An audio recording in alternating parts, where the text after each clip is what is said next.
Hi everyone, it's Mary Kay here, and I'm the Grammy from Grammy Square. I'm also a type A person, so anything that will speed up my work, I'm all in. Today I'll show you how to do one of my favorite crochet hacks, crocheting 3 double crochet rows at the same time. Chain the number of stitches you want and then add 6. I want 20 stitches, so I'm chaining 26. Yarn over, then skip the first and second chain, go into the third one, pull up a loop, then skip the next chain, insert your hook in the next one, pull up a loop, yarn over, skip the next one, and insert your hook, pull up a loop. Then yarn over, pull through 2, 6 times.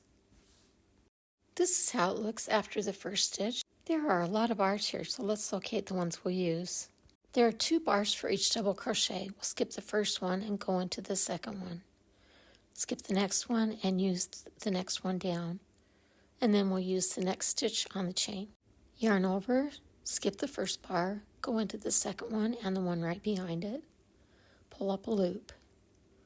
Yarn over, skip the next bar and go down to the one right after that. Insert your hook in both those loops, pull up a loop. Then yarn over and go into the next chain on your hook. Pull up a loop. Then yarn over, pull through 2, 6 times.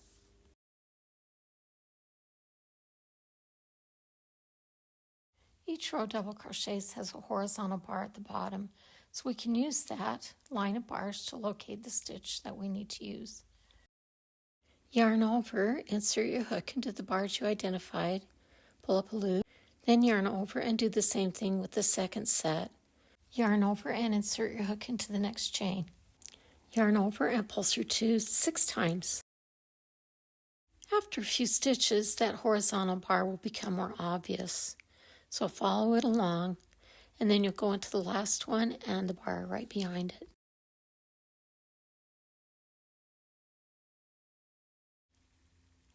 Yarn over and insert your hook into the next stitch on the chain, then yarn over and pull through 2, 6 times. Once again, let's locate that bar. It's vertical now. Insert the hook into that bar and the one right behind it. Pull up a loop, yarn over, same thing. Yarn over, pick up the next stitch on your chain, then yarn over and pull through 2, 6 times.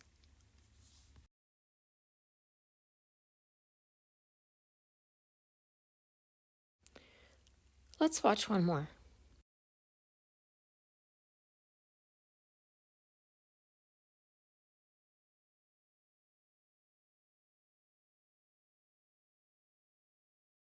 Continue until you reach the end of the row.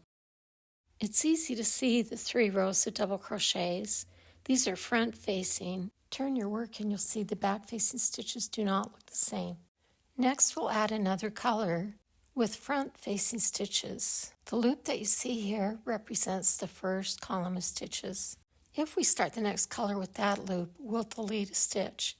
So use the top loop of the original chain. Insert your hook and attach the new color, then chain 6. This is essentially the same process that we used with the first color. Yarn over, skip the first 2 chains, yarn over, skip the next one, insert a hook in the next one, then yarn over and insert your hook into the next stitch from the previous row. Then yarn over and pull through 2, 6 times. That completes that stitch. Both the chain stitch columns match up and the first stitch columns also align. Locate the stitches we'll be using the same way. Then yarn over, skip the first bar, insert your hook into the second bar and the stitch behind it, pull up a loop, yarn over, skip a bar, and insert your hook in the next bar and the stitch behind it and pull up a loop. Then yarn over and insert your hook into the next chain from the previous row. Yarn over and pull through 2, 6 times. The bars at the bottom of the double crochets are starting to line up, so you can find the stitches that you need. Continue adding stitches to the end of the row and also for as long as you want your project to be. If you learned something today and like this video, give me a thumbs up, subscribe, comment, and share. See you next time.